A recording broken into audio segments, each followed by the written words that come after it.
Boa madrugada, galera. Começa esse resumão Brownie Fogo para você que sai tarde, muito tarde da faculdade, né, do seu trabalho, do seu serviço, do seu plantão, enfim, né, cara, tá aqui, putz, cara, tô perdidão, perdi tudo do Botafogo no dia, né, além da live que a gente fez mais cedo sobre o Botafogo. A gente fez uma live aí 11h30 da manhã, na verdade hoje foi meio-dia, né, a live. Vamos resumir todas essas notícias nessa madrugada aí, um pouco, eu não vou dizer amarga, né, cara, mas um pouco irritante, né, cara, ficar ouvindo fogos, comemoração, é aquilo, né, cara. Amanhã tem o Fluminense contra o Corinthians, né, acho que qualquer rival do Fluminense vai secar, né, mas é aquilo. Está vendo a final entre Flamengo e Atlético Paranaense da Libertadores, um possível Fla-Flu ou um Flamengo-Corinthians na final, cara, assim, eu acho que passou da hora já de fazer a nossa parte. Eu quero que o Botafogo daqui 1, 2 anos esteja numa final de Sul-Americana, de Copa do Brasil. Aí é sonhar talvez um pouco alto de Libertadores, né? Mas vamos ver, né? Vamos pra cima, cara. Trabalhando que se conquista. Então vamos lá, cara. A gente tava falando aqui só brevemente antes da gente entrar nos assuntos específicos que a gente está tratando aqui nesse vídeo, né? É importante ressaltar a situação médica, né, dos 3 jogadores. A gente já tinha falado sobre isso, né, mas existe a possibilidade da volta, né, desses 2 jogadores na relação nesse próximo sábado. Eu tô falando aqui do Diego Gonçalves e do Sauer. Há uma expectativa maior no Sauer, obviamente, porque ele é um cara que ainda não teve a sequência que a gente esperava e que ele merece no Botafogo para mostrar o seu serviço. Não tem dúvida que ele vai dar certo aqui quando ele conseguir essa sequência, tá? Mas o Rafael, ele pode voltar antes que o normal, sabe? É um cara que ele já tá treinando, ele já tá evoluindo, né? E o Rafael, ele pode, por exemplo, estar pelo menos no banco na partida contra o Goiás, né? Isso é muito importante. Vai lembrar que o Botafogo joga nesse fim de semana e depois o Botafogo vai passar um período aí de 10 dias sem jogar. O Botafogo enfrenta o Coritiba no dia 17, né? Estamos já como estamos gravando aqui de madrugada, já estamos na quinta-feira, dia 15, certo? Então no dia 17 nós enfrentamos o Coritiba e só voltamos a campo 11 dias depois, no dia 28 de setembro, diante do Goiás. Tá bom, rapaziada? Então, existe essa possibilidade do Rafael estar recuperado já nesse confronto, né? Até porque, cara, a gente já vai estar falando aí de mais de 20 dias da lesão que ele sofreu contra o Fortaleza, que é justamente o mesmo caso, né, que aconteceu com o Cuesta. E eu já puxo o gancho desse assunto aí, cara. Acho que é importante já falar sobre esse cara. O médico Gustavo Dutra, né, que foi o mesmo médico que estava lá, né, sinalizando, dizendo que não dá mais pro Rafael, não tem como ele continuar em campo no jogo contra o Fortaleza. Ele foi aplaudidíssimo, né, foi super elogiado por todo mundo e com razão.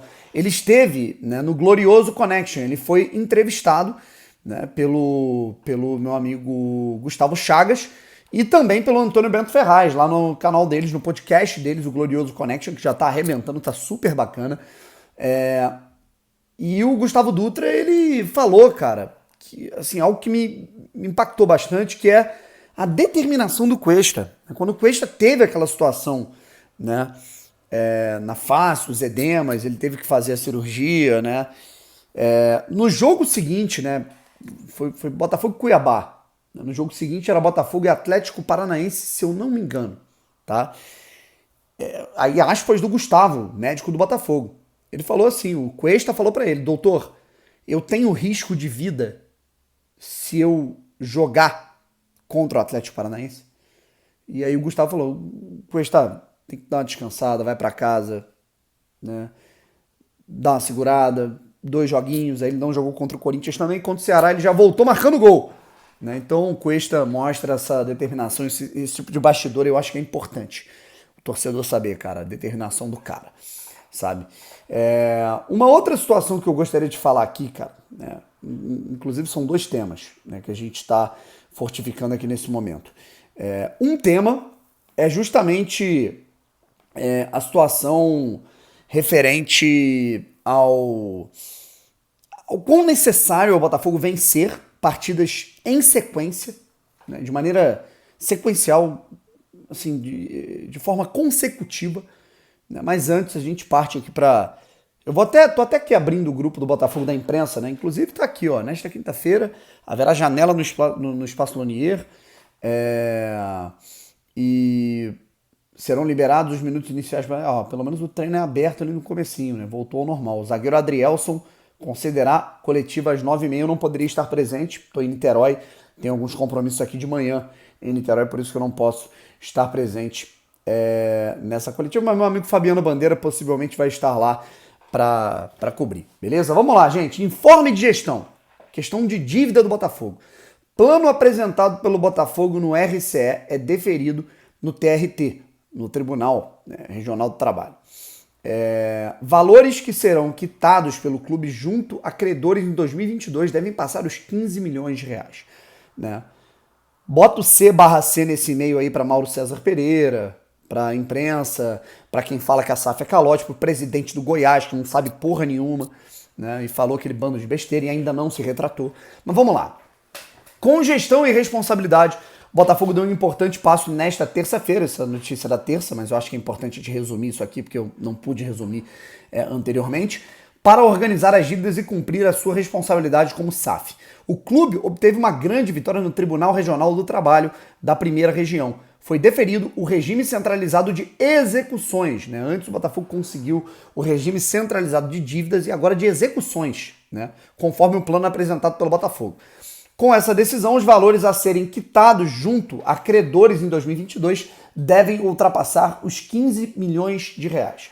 O processo de quitação do passivo trabalhista será iniciado com a liberação de valores depositados judicialmente perante a Justiça do Trabalho. É aquela notícia que surgiu, né, com o Matheus Mandi, a gente já informou isso aqui tem um mês mais ou menos, e agora o Botafogo está apresentando isso oficialmente, certo? O Botafogo está aí pegando os credores, entrando em acordo, e aí vai pagar ao longo de 2022 15 milhões de reais de toda essa dívida trabalhista do Botafogo logo de cara, né? E boa parte dessa dívida ela vai diminuir por conta desses pagamentos, né?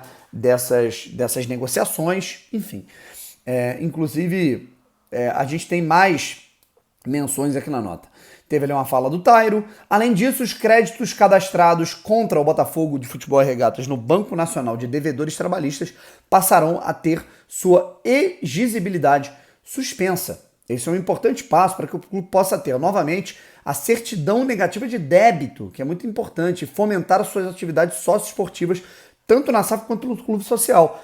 Tá? E, portanto, esse pagamento de dívidas é importantíssimo para os esportes olímpicos, para o basquete, para o vôlei, né, para o polo aquático, né, para o pessoal do social, se quiser tocar isso, né, para que o Botafogo não tenha penhoras, né, esse tipo de problema, né, para que possa realmente desenvolver esse tipo de projeto. Como ato contínuo à aprovação da RCE, os pagamentos irão respeitar o ordenamento deferido pela Justiça como prioridades por idade, doenças graves, gestantes e acordos, como a gente já tinha noticiado naquele vídeo lá atrás. Tá? De acordo com o plano, credores que oferecem deságio sobre o valor da dívida terão preferência no recebimento das quantias. Isso aí, gente. Um golaço do Botafogo podendo pagar dívidas, né, e evitar qualquer tipo de penhora, de congelamento. Foi um golaço do Botafogo que vocês não imaginam. Se o Botafogo no ano que vem chegar contratando pesado jogador, investir em CT pesado, né, reforma de estádio, passa muito por isso. Isso daí é um aval muito grande, é um obstáculo que o Botafogo ultrapassa. E, cara, é fundamental, assim, falando de campo agora, é fundamental o Botafogo vencer partidas seguidas, cara, sabe? O Botafogo, ele não conseguiu manter a invencibilidade contra o Flamengo, porque o Botafogo ele tá vencendo pouco, mas ele estava empatando muito. Né? E agora, cara, é fundamental, cara, que o Botafogo construa vitórias consecutivas. Era fundamental que o Botafogo, depois de vencer o Fortaleza, vencesse o América e depois o Coritiba. Agora é vencer o Coritiba e tentar vencer o Goiás, sabe? Você conquistar 6 pontos seguidos, né? Ainda mais nesse momento do campeonato embólico, você vai ter muitos jogos de 6 pontos, né? Você vai ter aí um Avaí, Cuiabá, você vai ter aí um Avaí Juventude, né? Já teve nas últimas rodadas, você vai ter um Coritiba e Cuiabá. Você vai ter jogos, né, cara, que vão ser de confrontos muito diretos, né, em que equipes elas vão se embolar. Se o Botafogo ele consegue vitórias consecutivas enquanto tá todo mundo se embolando, o Botafogo não só se afasta do Z4, mas o Botafogo encosta no G8, sabe? Pelo menos assegura uma vaga na Sul-Americana ou tenta de rabo de olho, né, analisar uma situação na pré-Libertadores, sabe? Mas para isso tem que ganhar de maneira consecutiva e tem que conseguir elevar a sua autoestima, sabe? O Botafogo ele tem que elevar a sua autoestima e como elevar essa autoestima dos jogadores, a confiança dos jogadores é vencendo partidas de maneira consecutiva, não tenho dúvida disso, tá bom? Gente, é isso, um abraço, Até amanhã de manhã tem live na Acorda Botafogo e fui!